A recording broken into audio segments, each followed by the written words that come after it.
Hello students, welcome once again. कल हम लोग जो पिछले लेक्चर में पढ़े थे वो हम लोग सेंटर ऑफ मास की कैलकुलेशन पढ़े थे। जितने भी आपके स्टैंडर्ड बॉडी हैं, जैसे हमने पढ़ा था half ring, half disc, half hollow sphere, half solid sphere, तो इन सब की हमने सेंटर ऑफ मास कैलकुलेट की थी और उनके कई सारे एप्लीकेशंस किए थे। कभी कभी एग्जाम में क्या होता है कि इस तरह के क्वेश्चंस आते हैं कि जैसे आपका 2 डायमेंशनल बॉडी है और 2 डायमेंशनल बॉडी में से कोई एक लैमिना, कोई एक खास पोर्शन को काट करके अलग कर लिया जाता है। तो जैसे ही किसी भी एक सर्टेन मास में से हम लोग किसी एक मास को, सर्टेन पोर्शन को काट के अलग कर लेंगे, कट आउट कर लेंगे, तो क्या होगा, मास में चेंजिंग आएगी और उसकी पोजीशन में भी चेंजिंग आएगी, तो सेंटर ऑफ मास चेंज हो जाता है। तो आज हम लोग इसी तरह के क्वेश्चन से शुरुआत करेंगे कि सेंटर ऑफ मास किसी भी 2 डायमेंशनल बॉडी में कितना चेंज करेगा, उसकी पोजीशन कितनी चेंज करेगी अगर हम उसका किसी भी पोर्शन को कट कर लेंगे। तो उसके लिए मेरे पास एक फॉर्मूला है आपके लिए। जैसे देखो कि कोई भी 2 डायमेंशनल बॉडी है फॉर लैमिना, लैमिना किसको कहते हैं हम लोग, 2 डायमेंशनल बॉडी को, 2 डायमेंशनल बॉडी। ओके, अब जैसे मान लो कि कोई भी 2 डायमेंशनल बॉडी है और उसकी थिकनेस जो है 2 dimensional body, 2D body having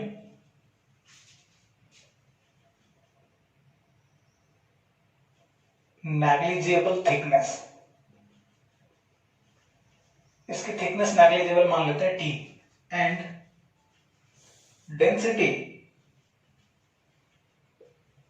density is rho. Okay, तो जैसे देखो हमने क्या पढ़ा है, RCOM is equal to M1R1 M2R2 and so on divided by M1 plus M2 and so on, यही पढ़ा है हमने।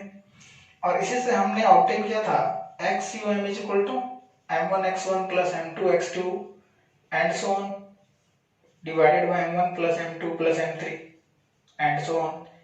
YCOM भी यही आया था, M1y1 M2y2 and so on M1 plus M2 and so on. Similarly, ZCOM M1z1 M2z2 and so on divided by M1 plus M2 and so on, जितने भी मासेस होंगे। ये फॉर्मूला हमने देखा था। अब हम लोग क्या करते हैं, इसको एरिया के टर्म में लिखते हैं। इसको एरिया के टर्म में लिखा जा सकता है, कैसे? तो आप देखो कि अगर आप XCOM निकालते हो तो M1 को क्या लिख सकते हो, density rho, area A1 into thickness, A1 into thickness, ये क्या है, वॉल्यूम। डेंसिटी इंटू वॉल्यूम क्या होती है, मास। इसको ऐसे लिख सकते हैं, तो रो A1T into x1, x1 is the x coordinate of center of mass of that portion having area A1. Similarly, row A2T x2, अभी मैं दो ही बॉडी को लेके चल रहा हूं, दो ही पोर्शन को, बाय M1 प्लस M2, तो रो A1T प्लस रो A2T हो जाएगा। अब देखो कि रो और T कॉमन आ जाएगा ऊपर, तो क्या बचेगा, A1x1 प्लस A2x2, यहां पे भी रो T कॉमन आ जाएगा, A1 प्लस A2, रो और T कैंसिल हो गया। तो XCOM बराबर क्या आया, A1x1 plus A2x2 upon A1 plus A2। तो ये हमारा सेंटर ऑफ मास हो गया in the terms of area. अब देखो कि इसका यूज हम लोग उस कटिंग प्रॉब्लम में कैसे करेंगे। तो क्या होता है कि जैसे मान लो कोई भी पोर्शन कट गया है, when a certain portion is cutting out, then its area is taken to be negative। अगर मान लो कि कोई भी पोर्शन किसी भी लैमिना से काट के बाहर कर लिया गया है, तो हमें क्या करना है, फॉर्मूला यही लगाना है, लेकिन उसके एरिया को क्या कर लेंगे, नेगेटिव कंसीडर करेंगे। तो जैसे देखो एक इलस्ट्रेशन करते हैं। सिमिलरली जैसे देखो आपने x कोऑर्डिनेट का ये फॉर्मूला पढ़ा एरिया के टर्म्स में, तो y कोऑर्डिनेट में भी ऐसा ही फॉर्मूला आएगा, a1 y1 a2 y2 upon a1 plus a2। और जेड के लिए भी ऐसा ही आएगा। बाकी आप लोग समझदार हो, समझ जाओगे। आगे नेक्स्ट क्वेश्चन क्या है? तो नेक्स्ट क्वेश्चन क्या है, इस पे एक क्वेश्चन करके देख लेते हैं।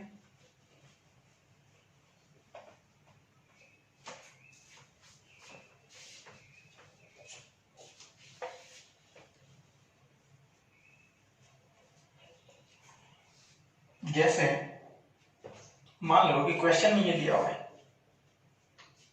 कि एक सर्कुलर प्लेट या मान लो कि सर्कुलर डिस्क जिसकी रेडियस कितनी है, रेडियस मान लो है r, okay, this is the centre. अब इस डिस्क में से हमने क्या किया, एक छोटा सा डिस्क कट कर लिया लाइक दिस। इस पोर्शन को हमने कट कर लिया। अब जैसे मैं इस पोर्शन को कट करूंगा तो सेंटर ऑफ मास डिस्क की बदल जाएगी। अब इसको हमने काट के अलग कर लिया, कट आउट, इसको बाहर निकाल लिया। तो आपसे पूछा जाएगा find new location of centre of mass. तो देखो कैसे करते हैं। तो आपको क्या एज्यूम करना है कि ये दो तरह की बॉडीज हो गए। एक कंप्लीट जो आपका डिस्क है, इसकी मास को पॉजिटिव लेना है, और जो पोर्शन हमने काट के बाहर निकाला है उसके मास को क्या कंसीडर करना है, नेगेटिव कंसीडर करना है। तो इसकी एरिया, जैसे इसकी मास नेगेटिव होगी तो हमें मास को हमने एरिया के टर्म में लिखा था, है ना। तो इसकी एरिया भी नेगेटिव होगी, तो जो मास आप कट करोगे उसकी एरिया नेगेटिव लेना, और जो रिमेनिंग है उसकी एरिया क्या लेंगे, पॉजिटिव लेंगे। तो देखो, तो सपोज करो कि हमें क्या करना है, एक्स यूएम निकालना है। तो हमने क्या किया, a1 x1 plus a2 x2 upon a1 plus a2, ये फार्मूला हमें आता है। अब इसकी एरिया को हमने a2 कंसीडर कर लिया, और ये एरिया क्या होगा, नेगेटिव, इसकी एरिया हो जाएगी नेगेटिव। तो देखो फार्मूला बन जाएगा a1 x1 minus a2 x2 a1 minus a2। अब यहाँ पे x1 जो था वो x1 था centre of mass of A1 area का सेंटर ऑफ मास का x कोऑर्डिनेट था। तो देखो A1 एरिया, ये कंप्लीट डिस्क की जो एरिया होगी वो क्या होगी, A1 एरिया। तो A1 को हम लोग लिख सकते हैं A1 इज इक्वल टू पाई, इसकी टोटल रेडियस कितनी है r, तो पाई r स्क्वायर, ओके। और A2 कितनी हो जाएगी, तो देखो A2 की डायमीटर है r, तो A2 की रेडियस कितनी हो जाएगी, r/2। तो A2 हो जाएगा पाई r स्क्वायर अपॉन 4, और वो भी नेगेटिव। अब मान लो कि इसको ऑरिजिन मान लो कि सेंटर ऑफ मास कितना शिफ्ट करेगा, वो हम यहां से कैलकुलेट करना चाहते हैं। ये हो गया y एक्सिस, ये हो गया x एक्सिस। तो इस डिस्क की जो सेंटर ऑफ मास है, जो एक कंप्लीट डिस्क है, वो तो पहले यहाँ पे था, ऑरिजिन पे था। अब ये जो नया डिस्क है, तो इसकी सेंटर ऑफ मास कहाँ पे होगी, तो ये मैंने बताया था पिछले क्लास में कि जो कंप्लीट लैमिना होता है उसके सेंटर ऑफ मास उसके ज्योमेट्रिकल सेंटर पे होती है। तो इस बॉडी का सेंटर ऑफ मास कहाँ पे है, तो r/2 0 होगी, ओके। तो हमें x1 मिल गया, पहला बॉडी का x1 0, उसके x कोऑर्डिनेट 0 है जहां पे उसके सेंटर ऑफ मास लाई कर रही होगी। और दूसरा जिसको मैंने कट किया है उसके x कोऑर्डिनेट कितनी है, r/2। अब देखो सब कुछ मिल गया। तो अब x हम निकालते हैं। तो x इज इक्वल टू क्या हो जाएगा, a1 x1, तो ये तो 0 हो गया, माइनस a2 x2, तो minus minus plus pi r square upon 4 a2 x2 कितना, r/2। अब देखो ये a2, सॉरी माइनस माइनस एक बार ही माइनस लेंगे, a2 तो ऑलरेडी यहाँ पे माइनस a2 लगा के नेगेटिव हुआ है ना, तो मैंने माइनस a2 की तो वैल्यू रखी है। तो इतना हो गया divided upon a1 plus a2, तो पाई r स्क्वायर माइनस पाई r स्क्वायर अपॉन 4। तो देखो तो कितना हो जाएगा, तो यहाँ पे हो गया minus pi r cube upon 8, यहाँ पे 4 ऊपर चला जाएगा, 4 माइनस 1 3 पाई r स्क्वायर। तो देखो तो एक r खत्म हो गया, 4 2 जा 8, तो माइनस r अपॉन 6। तो सेंटर ऑफ मास क्या होगा, अब नया सेंटर ऑफ मास इस कटेड लैमिना की, यानी कि ये जो पोर्शन होगा, जो रिमेनिंग पोर्शन बचेगा, यहां से जब हम इस पार्ट को हटा देंगे तो रिमेनिंग पोर्शन के सेंटर ऑफ मास कहां पे शिफ्ट हो जाएगी, minus r/6। Minus R by six ये दिखाता है कि ऑरिजिन से पीछे चला जाएगा, नेगेटिव शिफ्टिंग होगी। ओके, और आपको पता भी होगा कि जैसे बॉडी से मास बाहर निकाल के, तो जहां पे हैवियर मास होता है सेंटर ऑफ मास हैवियर मास की तरफ शिफ्ट करता है। तो यहां से जब आप मास निकाल लोगे तो सेंटर ऑफ मास शिफ्ट करेगा, क्योंकि इधर मास ज्यादा होगी, आगे कम होगी, तो पीछे की तरफ शिफ्ट कर जाएगा, minus R by six. Okay, तो आप इसे नोट करिए, फिर अगला क्वेश्चन देखते हैं। ओके स्टूडेंट्स, तो नेक्स्ट क्वेश्चन देखते हैं कि इस पर मैंने क्या किया है कि ये जो डिस्क है इसमें से एक पोर्शन को मैंने काट लिया और उसे यहाँ पे इंपोज कर दिया है। अगेन इस डिस्क की जो रेडियस है वो आर है, और अब डेंसिटी कुछ ही मान लो, रो मान लो, तो डेंसिटी से हमें कोई लेना पड़ेगा नहीं, क्योंकि हम एरिया के टर्म में निकाल रहे हैं, वो सारा फॉर्मूला हम लोग पहले ही तैयार कर चुके हैं। तो देखो, जिसकी एरिया को मैंने इंपोज किया उसकी एरिया को पॉजिटिव लेंगे, ये बड़ा वाला डिस्क के एरिया को भी पॉजिटिव लेंगे, और जिसको मैंने कट किया उसके एरिया क्या लेंगे, नेगेटिव लेंगे। तो इस बार तीन तीन एरिया आ जाएगा। तो एक्स यू एम बराबर क्या होगा, एक्स यू एम बराबर a1x1 plus a2x2 plus a3x3 upon a1 plus a2 plus a3। अब देखो कि पहला एरिया a1 कितना होगा, पाई आर स्क्वायर, रेडियस आर है बड़े से डिस्क की, और इसके सेंटर ऑफ मास, तो x1 जो होगी वो क्या होगी, 0, क्योंकि जब ये मान लो कि एज इट इज था, इसमें कोई भी कटिंग वटिंग नहीं थी, तो उस समय इसकी सेंटर ऑफ मास कहाँ पे थी, ऑरिजिन पे, क्योंकि ये कंप्लीट बॉडी है और रेगुलर है।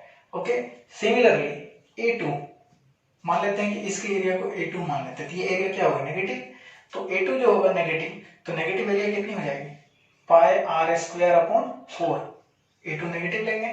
ओके, और A2 की जो सेंटर ऑफ मास होगी इस वाले डिस्क की, इसकी कहां पे होगी, तो ऑरिजिन से पीछे, इसकी कोऑर्डिनेट कहां पे होगी, r/2 0 नेगेटिव में, तो x2 हो जाएगा कितना, minus r/2। Okay, similarly A3 जब मैं इसे यहां पे इंपोज करूंगा तो मास ऐड हो रहा है, तो इसकी एरिया पॉजिटिव, तो again pi are square upon 4, और इसकी कोऑर्डिनेट कहां पे होगी, x3, तो यहां से पॉजिटिव r/2 पे, r/2 0, तो r/2 पे, तो देखो, तो अब सब कुछ तैयार है, तो xm बराबर कितना हो जाएगा, a1x1 यानी कि 0, a2x2 दोनों को मल्टीप्लाई करो तो कितना हो जाएगा, pi r cube upon 4 to 8, a3x3 कितना हो गया, पाई आर क्यूब अपॉन 8, नीचे टोटल एरिया जोड़ना है, तो देखो, तो pi are square minus pi are square by 4 plus pi are square by 4, तो ये दोनों कैंसिल हो गए। यहां पे देखो कितना आया, 2 पाई आर क्यूब अपॉन 8, और यहाँ पे पाई आर स्क्वायर, तो देखो, तो ये खत्म हो जाएगी, r 2 4 जा 8, तो आंसर विल बी r/4। तो नया सेंटर ऑफ मास कहां पे आ जाएगा, जो पहले ऑरिजिन पे था, तो ऑरिजिन पे जब था तो इस समय उसमें कोई भी कटिंग नहीं थी, नया सेंटर ऑफ मास आगे शिफ्ट कर गया, क्योंकि मैंने इधर से मास काट के इसे इधर ऐड कर दिया, तो जिधर हैवियर मास सेंटर ऑफ मास उधर शिफ्ट कर गया। देखो आपका रिजल्ट अभी क्या है, पॉजिटिव है। ओके, अगला इलस्ट्रेशन लेते हैं। ओके स्टूडेंट्स, तो नेक्स्ट क्वेश्चन जो है हमारा वो है शिफ्टिंग ऑफ सेंटर ऑफ मास से, कि सेंटर ऑफ मास कैसे शिफ्ट करेगा और किधर शिफ्ट करेगा। जैसे आपको पता है कि सेंटर ऑफ मास किस पे डिपेंड करता है, लोकेशन ऑफ द मासेस पे, कि सिस्टम में जितने भी मासेस है उसकी क्या लोकेशन है। अगर मैं उस मास की लोकेशन चेंज कर दूं तो सेंटर ऑफ मास चेंज हो जाएगा, ऑब्वियस सी बात है, क्योंकि फॉर्मूला में क्या है, m1 x1 m2 x2 m3 x3, तो depends upon m and x, उसकी मास और उसकी लोकेशन पे डिपेंड करती है। तो अरेंजमेंट जैसे ही हम लोग मास की चेंज कर देंगे तो सेंटर ऑफ मास भी क्या हो जाएगी, शिफ्ट हो जाएगी।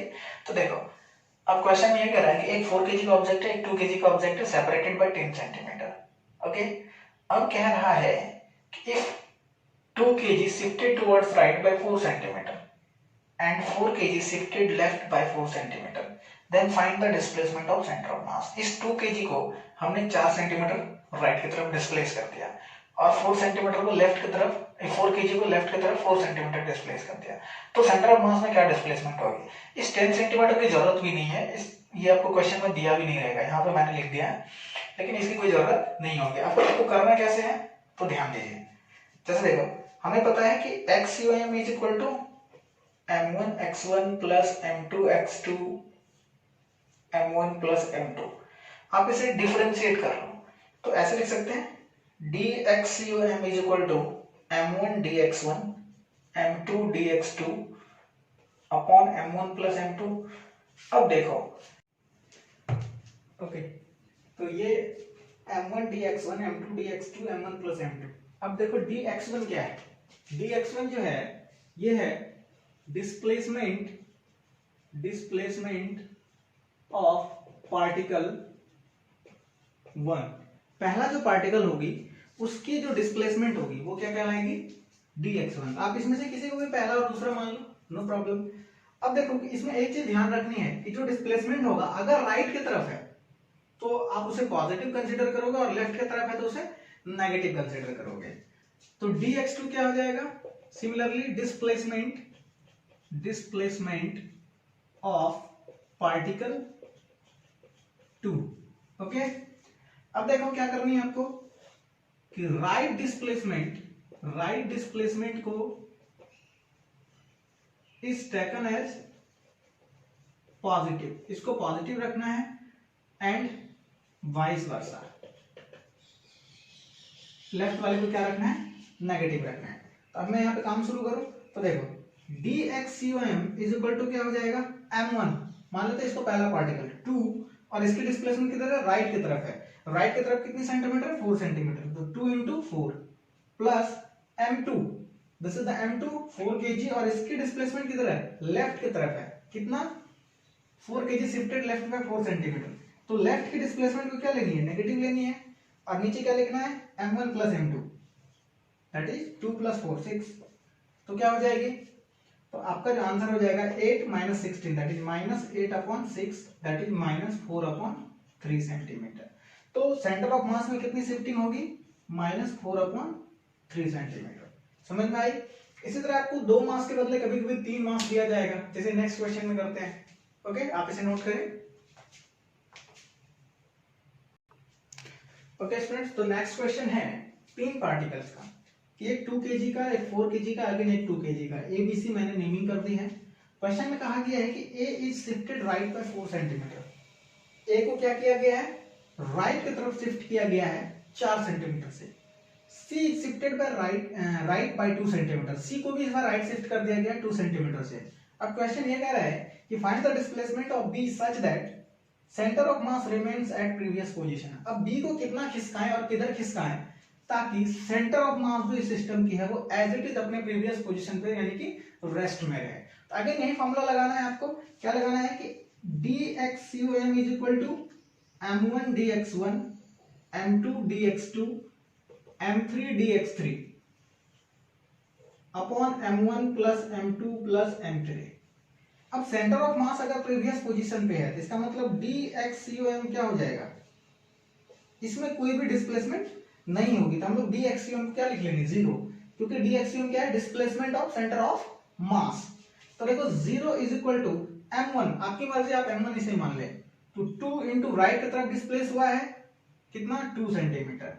उसके बाद देखो आप इसे m2 मान लें, तो m2 4 kg, इसकी डिस्प्लेसमेंट नहीं पता तो इसको मान लेते हैं dx2। m3 2 और इसकी डिस्प्लेसमेंट कितनी है, 4 सेंटीमीटर बाय राइट, तो ये 4 हो गया, divided by total mass 4 to 6 to 8।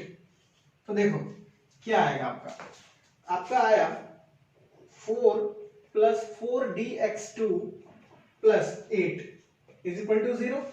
तो देखो 4 dx2 is equal to minus 12 whereas dx2 is equal to minus 3, यानी कि b को जो है 3 सेंटीमीटर डिस्प्लेस करना पड़ेगा और ये नेगेटिव साइन क्या दिखा रहा है, लेफ्ट की तरफ डिस्प्लेस करना पड़ेगा। अगर मैं इसे 3 सेंटीमीटर लेफ्ट की तरफ डिस्प्लेस कर दूं तो सेंटर ऑफ मास क्या रहेगा, एज इट इज अपनी लोकेशन पे रहेगा। समझ में आई बात। ओके, आप इसे नोट करें, फिर आते हैं अगले क्वेश्चन पे, अगले थ्योरी पे। ओके स्टूडेंट्स, तो नेक्स्ट देखते हैं motion of centre of mass. Centre of मास की मोशन को अब हम लोग एनालाइज करते हैं। अभी तक तो हम लोग सेंटर ऑफ मास कैलकुलेट कर रहे थे। तो देखो ये भी कुछ अलग नहीं है, सेम ही चीज है। देखो जैसे RCOM इज इक्वल टू क्या था, M1R1 plus M2R2 and so on upon M1 plus M2 and so on. अगर आप इसे डिफरेंशिएट करोगे तो rate change of position of centre of mass will give you the velocity of centre of मास। यहाँ पे m1 dr1 अपन dt क्या हो जाएगा, v1 m2 v2 and so on upon m1 plus m2 and so on हो जाएगा। Okay, अब देखो कि ये m1 m2 and so on जितने भी मासेस हैं सबको अगर कैलकुलेट करेंगे तो क्या होगा, टोटल मास। तो VCOM is equal to m1 v1 m2 v2 m1 v1 m2 v2 and so on upon total mass. तो देखो तो total mass into VCOM is equal to, अब देखो तो ये क्या है m1 v1, अगर मान लो कि सिस्टम में n पार्टिकल्स है, ढेर सारे पार्टिकल्स हैं, तो ये पहला पार्टिकल की मोमेंटम है, ये दूसरा पार्टिकल की मोमेंटम है, इसी तरह तीसरा चौथा पांचवा। तो this is the P1 momentum of particle 1, this is the momentum of particle 2। तो देखो तो इसको हम लोग ऐसे लिख सकते हैं P1 vector plus P2 vector plus P3 and so on. तो देखो इंडिविजुअल पार्टिकल की मोमेंटम की जो समेशन है, कौन सा समेशन है, वेक्टर समेशन, कोई स्केलर समेशन नहीं है, मोमेंटम का वेक्टर क्वांटिटी है। तो जो वेक्टर समेशन होगा वो किसके बराबर होगा, total mass into velocity of centre of mass. तो इसका मतलब summation of all the individual particles, momentum of all the individual particles is equal to net momentum. तो इसका मतलब ये वाला टर्म किसको रिप्रेजेंट कर रहा है, नेट मोमेंटम को। तो देखो P net is equal to कितना हो जाएगा, total mass into velocity of centre of mass होगी। तो देखो total mass into velocity of centre of mass will be equal to P1 plus P2 plus P3 and so on, यानी सारे individual particle की momentum का summation. बात समझ में आई। अब देखो कि अगर मैं इसी इक्वेशन को डिफरेंशिएट कर दूं, mt total mass constant differentiation of VCOM upon dt is equal to dP1 upon dt dP2 upon dt and so on, होगा कि नहीं होगा। तो देखो तो ये क्या हो गया, टोटल मास इनटू ये हो जाएगा एक्सेलरेशन ऑफ सेंटर ऑफ मास, और यहाँ पे क्या हो जाएगा dP1 upon dt dP2 upon dt। तो यहाँ पे देखो P1 जो आया था वो क्या आया था, m1 v1 आया था, तो यहाँ पे तो m1 कांस्टेंट रहेगा, तो m1 को बाहर कर लेंगे, dV1 upon dt m2 dV2 upon dt हो जाएगा। तो total mass into acceleration of centre of mass is equal to m1 a1 vector m2 a2 vector and so on. तो देखो जब हम लोग F बराबर क्या लिखते थे, m इंटू ए, तो F जो होता था वो नेट एक्सटर्नल फोर्स होता था, तो वहां पे क्या होगा, A जो था वो acceleration of centre of mass था। अब देखो इसको आगे एनालाइज करते हैं। तो total mass into acceleration of centre of mass, this is the acceleration of centre of mass is equal to m1 a1 m2 a2 m3 a3, यानी कि जितने भी पार्टिकल्स हैं सबकी मास इनटू एक्सेलरेशन का वेक्टर समेशन। अब देखो कि अगर इफ, तो नेक्स्ट देखते हैं, जैसे हमने क्या देखा कि total mass into acceleration of centre of mass is equal to m1 a1 m2 a2 m3 a3। तो m1 a1 को क्या लिख सकते हैं, f1 m2 a2 को f2, उसके बाद f3 and so on fn। तो f1 plus f2 plus f3 dot dot fn, इन सब की summation of all the forces will give you the net force, vector summation of all the forces will give you the net force. तो f net is equal to क्या हो जाएगा, mass into acceleration of centre of mass. तो आप याद करो कि आपने न्यूटन लॉ में पढ़ा था F बराबर ma, तो F बराबर ma में जो फॉर्मूला था वो एक्सेलरेशन किसकी थी, सेंटर ऑफ मास की। तो चूंकि वहां पे हम लोग छोटे साइज की रिजिड बॉडी को नहीं पढ़ रहे थे, पार्टिकल साइज मान के ऑब्जेक्ट को पढ़ रहे थे, तो वहां पे हम लोग डायरेक्ट m इंटू ए लगा देते थे। ओके, लेकिन आपको क्या करना है कि F बराबर ma में a is the acceleration of centre of mass. Okay, तो acceleration of centre of mass होगा, तो इसका मतलब ACOM is equal to F net upon total mass, ये हो गया। अब देखो कि F नेट ये कौन सा है। अब जैसे मान लो कि F नेट जो है, F net represent net external force, net external force. F net represent किसको कर रहा है, नेट एक्सटर्नल फोर्स को रिप्रेजेंट कर रहा है, क्योंकि इंटरनल फोर्स एक्सेलरेशन के लिए रिस्पॉन्सिबल नहीं है, वो सेंटर ऑफ मास को एक्सेलरेट नहीं करा पाएगा। इंडिविजुअल पार्टिकल को एक्सेलरेट करा देगा, लेकिन सेंटर ऑफ मास को एक्सेलरेशन प्रोवाइड नहीं कर पाएगा। जैसे एक इलस्ट्रेशन लेते हैं, आपको समझ में आ जाएगी। मान लो कि ये प्लैंक है, इस प्लैंक पे, ये प्लैंक स्मूथ सरफेस पे रखा हुआ है और इस पे एक इंसान क्या किया, दौड़ना शुरू कर दिया। तो इस इंसान, अब ये दोनों सरफेस क्या रफ, इंसान और इस प्लैंक के बीच रफ है। तो इंसान जब आगे दौड़ेगा तो क्या होगा कि इंसान पे फोर्स ऑफ फ्रिक्शन आगे की तरफ लगेगा इंसान का, और अगर आप प्लैंक का बीडी बनाओ तो इस इंसान को फ्रिक्शन फोर्स किधर लगा, आगे की तरफ। तो प्लैंक पे किधर की तरफ लगेगा, पीछे की तरफ लगेगा कि नहीं लगेगा। तो अगर आप इस दोनों को एक सिस्टम मान लो तो देखो, तो ये दोनों फोर्सेस इंटरनल फोर्स बन गए कि नहीं बन गए, दोनों का समेशन क्या हो जाएगा, 0। तो देखो, इंसान एक्सलरेट करेगा इस फ्रिक्शन की वजह से, प्लैंक भी एक्सलरेट करेगा, लेकिन इस पे अगर इस दोनों को हम लोग एक सिस्टम कंसीडर कर ले तो नेट फोर्स 0 होगा, और जब नेट फोर्स 0 होगा तो सेंटर ऑफ मास में कोई एक्सलरेशन नहीं होगी। ओके, सेंटर ऑफ मास को एक्सलरेट कराने के लिए सिर्फ और सिर्फ एक्सटर्नल फोर्स रिस्पॉन्सिबल है।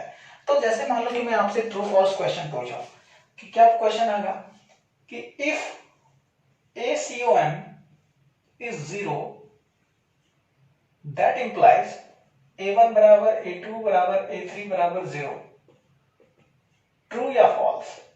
अगर एक्सेलरेशन ऑफ सेंटर ऑफ मास 0 है तो क्या A1 A2 A3 A4 सारे 0 होंगे? तो आंसर है कि ये स्टेटमेंट फॉल्स है। आपके सामने सॉल्यूशन है, इस इंडिविजुअल इंसान पे तो फोर्स लग रहा है, इस प्लैंक पे भी फोर्स लग रहा है, लेकिन सिस्टम ऑफ पार्टिकल पर नेट फोर्स 0 है। तो सिस्टम ऑफ पार्टिकल पे जब नेट फोर्स 0 है तो सिस्टम ऑफ पार्टिकल यानी कि सेंटर ऑफ मास की कोई भी एक्सेलरेशन नहीं होगी, लेकिन देखो ये एक्सेलरेट करेगा और ये एक्सेलरेट करेगा। ओके, तो इसलिए अगर सेंटर ऑफ मास की एक्सेलरेशन 0 है तो इसका मतलब ये रिप्रेजेंट नहीं करता कि A1 A2 A3 0 है। बातें समझ में आई? जैसे एक और इलस्ट्रेशन, मान लो कि ये Q1 ये Q2 दोनों पहले स्टैटिक सिचुएशन में था, अब रिलीज कर दिया गया, तो Q1 इधर भागना शुरू कर देगा, Q2 इधर भागना शुरू कर देगा, और दोनों पे भी क्या लगेगा, एक्शन रिएक्शन पेयर, ये इसको रिपेल करेगा और ये इसको रिपेल करेगा सेम फोर्स से। अगर आप इस दोनों को एक सिस्टम मान लो तो नेट फोर्स क्या हो जाएगी, 0। तो देखो नेट फोर्स 0 हो गई तो मतलब इस दोनों का जो सेंटर ऑफ मास होगा वो एक्सेलरेट नहीं करेगा, लेकिन ये पार्टिकल तो एक्सेलरेट करेगा, ये चार्ज तो एक्सेलरेट करेगा। बातें समझ में आ रही है? तो आपको पहचानना है कि एक्सटर्नल फोर्स सिस्टम पे एक्ट कर रहा है कि नहीं कर रहा है। अगर एक्सटर्नल फोर्स एक्ट करेगा तो then centre of mass will be accelerated, और अगर एक्सटर्नल फोर्स 0 है तो सेंटर ऑफ मास एक्सेलरेट नहीं करेगा, और सेंटर ऑफ मास एक्सेलरेट नहीं करेगा इसका ये मतलब नहीं बनता है कि A1 A2 A3 and A4 will not accelerate. वो सारे पार्टिकल सिस्टम में एक्सेलरेट कर सकते हैं, लेकिन सेंटर ऑफ मास एक्सेलरेट नहीं करेगा। ओके, आगे बढ़ते हैं। तो देखो, इसी से आपका कंजर्वेशन ऑफ मोमेंटम भी आएगा। जैसे आपने मोमेंटम पढ़ा है तो उसका कंजर्वेशन देखो। हमने क्या पढ़ा, m total into ACOM is equal to F external net force। Okay, अब देखो तो m total into ACOM को क्या लिख सकते हैं, BCOM अपॉन dt लिख सकते हैं, is equal to F external. अब क्वेश्चन में अगर मान लो इफ F एक्सटर्नल कोई भी एक्सटर्नल फोर्स नहीं है, if F external is equal to 0 है ना, तो क्या होगा, तो देखो mt into dVCOM upon dt is equal to 0। तो total mass into differentiation dVCOM is equal to 0 हो जाएगा, dt को इधर ले जाओ, दोनों तरफ इंटीग्रेट करो, तो ये हो जाएगा टोटल मास, इधर हो जाएगा इंटीग्रेशन ऑफ VCOM, तो dVCOM क्या दे देगा, VCOM, और 0 की इंटीग्रेशन क्या हो जाएगी, कांस्टेंट। तो total mass into velocity of centre of मास क्या रिप्रेजेंट करता है भाई, तो हमने प्रीवियस इक्वेशन में देखा P1 plus P2 plus P3 total momentum को रिप्रेजेंट करता है, तो इज इक्वल टू क्या हो जाएगा, कांस्टेंट। तो देखो इसी को तो हम लोग क्या कहते हैं, conservation of momentum. Conservation of momentum की प्रिंसिपल क्या कहलाती है, अगर नेट एक्सटर्नल फोर्स 0 है तो सिस्टम की टोटल मोमेंटम क्या रहेगी, हमेशा कांस्टेंट रहेगी, नहीं बदलेगी, यानी जो पहले थी वही बाद में रहेगी। हम मे बी इंडिविजुअल पार्टिकल की मोमेंटम बदल सकती है, P1 P2 P3 ये बदल सकता है, लेकिन सबकी समेशन हमेशा क्या रहेगी, फिक्स रहेगी। तो आपने कंजर्वेशन ऑफ मोमेंटम की स्टेटमेंट भी देखी होगी, if net external force is zero then the total momentum of the system of particles remains conserve, remains fix, remains constant, उसमें कोई भी प्रकार की चेंजिंग नहीं होगी।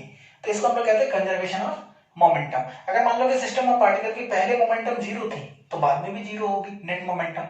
हाँ, इंडिविजुअल पार्टिकल की मोमेंटम चेंज कर सकते हैं। जैसे मान लो कि आपको मैं एक इलस्ट्रेशन देता हूं, सपोज करो कि आप एक बोट पे हो, ओके, आप एक बोट पे हो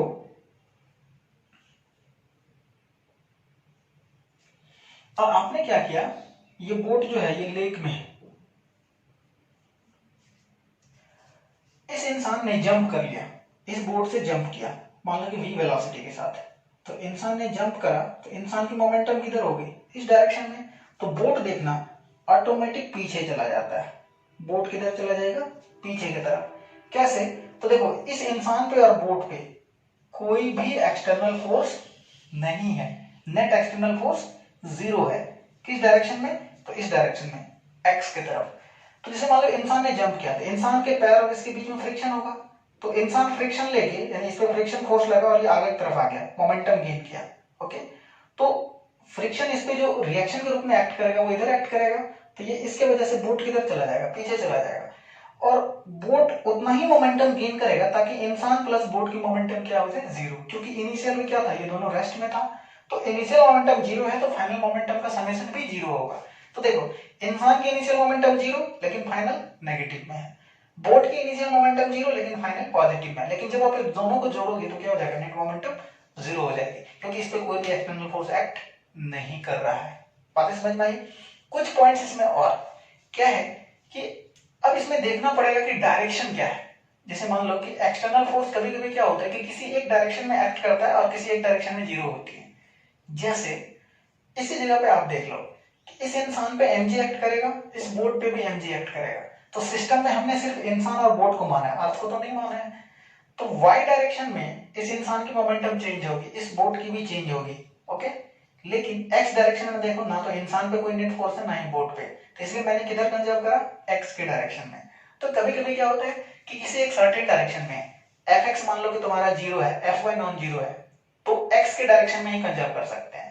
कभी कभी क्या होता है कि हर डायरेक्शन में जीरो होता है, नेट फोर्स जीरो है, fx fy mz तीनों कंपोनेंट जीरो है फोर्स का, तो आप तीनों डायरेक्शन में मोमेंटम कंजर्व कर सकते हो, ओके। आते हैं इसके बाद इस पे ढेर सारा इलस्ट्रेशन है, तो इसमें भी कई सारे ट्रू फॉल्स क्वेश्चन करते हैं, फिर आते हैं उस पे इलस्ट्रेशन पे, ओके। आप इसे नोट डाउन करें प्लीज, ओके।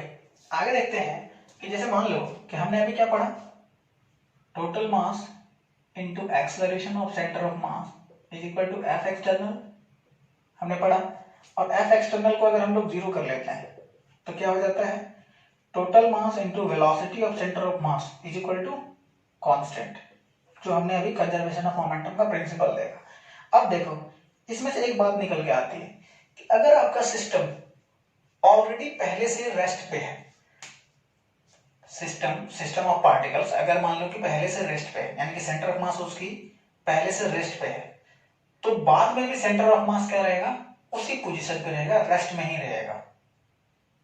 बात समझ में देखो VCM इज इक्वल टू हमने क्या पढ़ा, अगर हम लोग VCM इज इक्वल टू क्या लिखते हैं, कांस्टेंट अपॉन टोटल मास, तो मास भी तो कांस्टेंट है, तो वेलोसिटी ऑफ सेंटर ऑफ मास क्या आया, कांस्टेंट आया। तो velocity of centre of mass constant के क्या मतलब है कि जो सिस्टम की सेंटर ऑफ मास की वेलोसिटी पहले थी वही क्या रहेगी, बाद में रहेगी, कब, जब नेट एक्सटर्नल फोर्स क्या हो, जीरो हो। तो मान लो कि सिस्टम ऑफ पार्टिकल्स पहले रेस्ट में था तो सेंटर ऑफ मास भी रेस्ट में होगा, तो अब सिस्टम ऑफ पार्टिकल्स मान लो कि चलने लगे, पार्टिकल्स इधर उधर मूव करने लग गए, तो पार्टिकल्स इधर उधर मूव कर सकते हैं, लेकिन सेंटर ऑफ मास बाद में भी क्या रहेगा, after movement of the particles, मैंने पार्टिकल को रीअरेंज कर लिया, सपोज करो कि जैसे यहाँ पे m1 था, यहाँ पे m2 था, दोनों सिस्टम ऑफ पार्टिकल क्या है, रेस्ट में, इनिशियली पहले से ही रेस्ट में है, तो सेंटर ऑफ मास भी क्या होगा, रेस्ट में होगा। लेकिन हमने इसको अदल बदल कर दी, m1 इधर खिसक गया मान लो कि, और m2 इधर आ गया, तो m1 m2 में डिस्प्लेसमेंट हुई, लेकिन सेंटर ऑफ मास हमेशा क्या रहेगा, पहले रेस्ट में था तो अभी भी रेस्ट में रहेगा, क्योंकि सेंटर ऑफ मास की वेलोसिटी कांस्टेंट होती है in the absence of any external force. तो आपको क्या ध्यान रखना है, हमको ध्यान ये रखना है कि in absence of F external,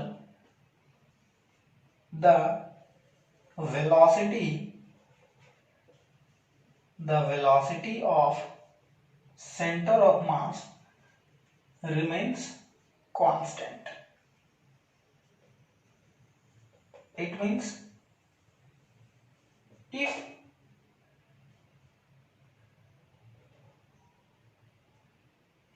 system of particles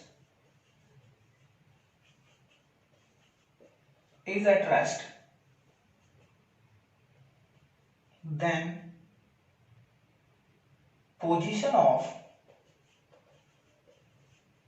center of mass remains unchanged. देखो, एक्सटर्नल फोर्स के एब्सेंस में अगर velocity of centre of mass remains constant, ये तो रहेगा ही। एक्सटर्नल फोर्स अगर नहीं रहेगा तो वेलोसिटी क्या रहेगी, सेंटर ऑफ मास की कांस्टेंट रहेगी। इससे ये पता चलता है कि अगर सिस्टम ऑफ पार्टिकल रेस्ट में है तो पोजीशन ऑफ सेंटर ऑफ मास क्या होगी, अनचेंज रहेगी, वो भी रेस्ट में ही रहेगा। हाँ, इंडिविजुअल पार्टिकल क्या हो सकता है, मूव कर सकती है हियर एंड देयर। जैसे देखो कि मैं आपसे एक क्वेश्चन करूं,